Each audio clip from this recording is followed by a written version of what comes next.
Comment réaliser une étude de marché en 5 étapes? Bonjour, je m'appelle Stéphane et si vous cherchez à créer votre business en ligne, bienvenue sur cette chaîne qui travaille à domicile. Abonnez-vous et cliquez sur cette petite clochette de notification qui vous permettra de ne rien louper.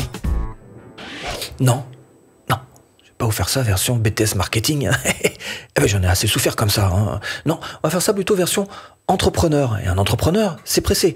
Donc il va falloir aller vite, il va falloir aller droit au but pour faire cette étude de marché qui va être forcément un petit peu plus light. On est d'accord là-dessus. Cela dit, il y a quelques petits points sur lesquels vous allez devoir vous intéresser. Évidemment, parmi ceux-ci, vos clients potentiels, en général, qu'est-ce qu'ils achètent, ce qu'ils font, à quoi ils s'intéressent. Voilà, c'est votre offre, quelle est la demande à laquelle va répondre votre offre, votre audience. Où se trouve-t-elle, On va essayer de voir un peu où se trouve et comment est-ce que vous pourriez toucher cette clientèle potentielle.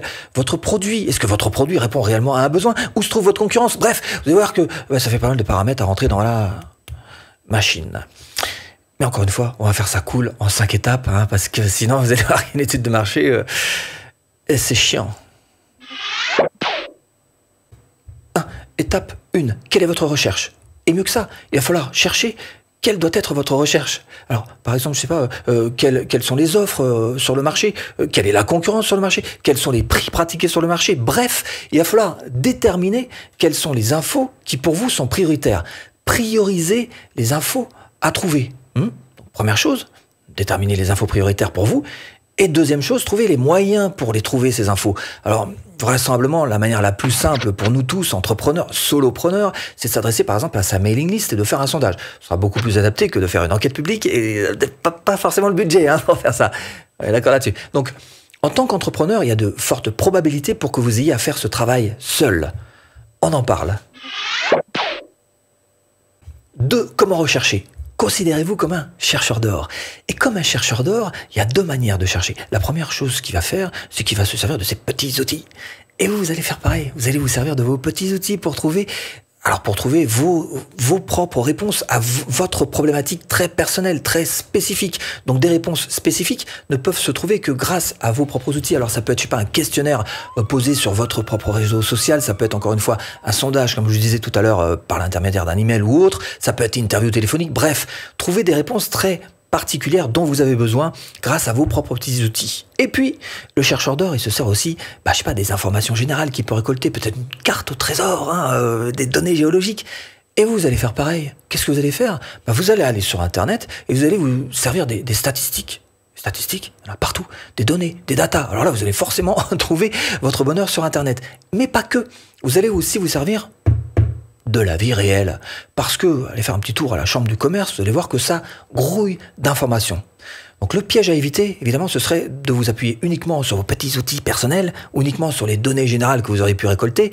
Mais l'idée pour vous, ça va être au contraire de croiser toutes ces informations que vous aurez récupérées pour essayer de trouver si oui ou non ce que vous êtes en train de rechercher est une bonne piste.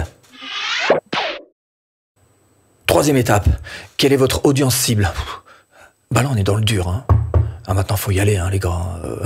Il va falloir essayer de déterminer quel est votre avatar client. Qu'est-ce que c'est ça? Disons en gros votre client type, voilà, pour faire simple. Alors, première question à vous poser, c'est quelles sont les données que vous allez devoir chercher pour vous aider à définir ce que pourrait être votre client potentiel. Son âge, sa localisation, le genre, des enfants, éducation, un travail, ses revenus, ses intérêts. Bref, des questions traditionnelles. Mais il va falloir aussi essayer d'aller un petit peu plus loin, en essayant de définir quelles sont ses difficultés, parce qu'à partir des difficultés de votre prospect, vous allez pouvoir vous dire quels sont les manques, qu'est-ce qui lui manque, qu'est-ce que je vais pouvoir mettre dans mon produit pour combler ces manques. De même que vous allez devoir essayer de trouver quels sont ses objectifs de vie par exemple. Et du coup, là encore, vous allez chercher avec quoi est-ce que vous pourriez l'aider pour qu'il puisse atteindre ces objectifs. Vous allez les mettre dans votre offre, tout simplement. Voilà. Alors, pour vous aider aussi un petit peu, ce que vous pouvez faire, c'est vous aider des insights de la page Facebook. Là-dedans, il y a plein d'informations. Grattez un peu, vous allez voir que vous allez trouver plein de petites pépites d'or.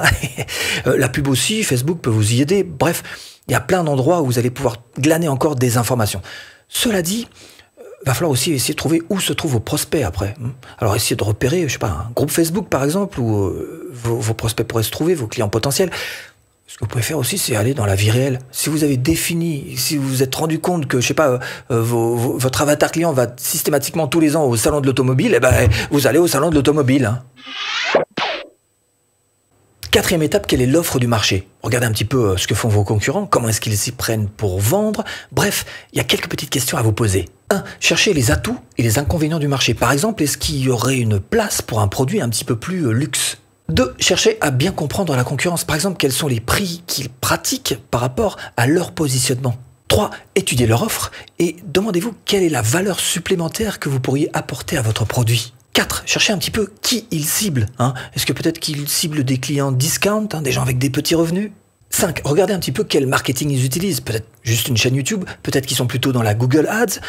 Quoi qu'il en soit, il va falloir aussi vous poser des questions d'ordre plus général. Alors, le contexte économique, est-ce qu'on est en plein marasme en ce moment?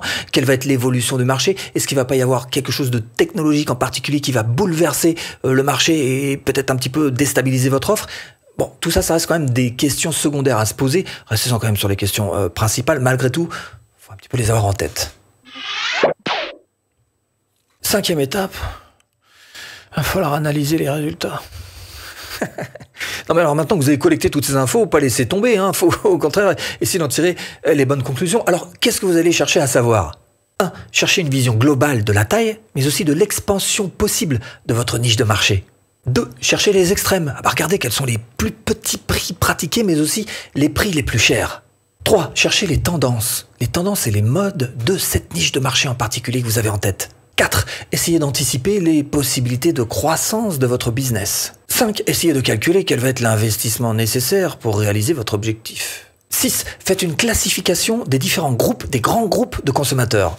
7. D'où ont-ils tendance à venir? De YouTube, d'une pub journal, du téléphone?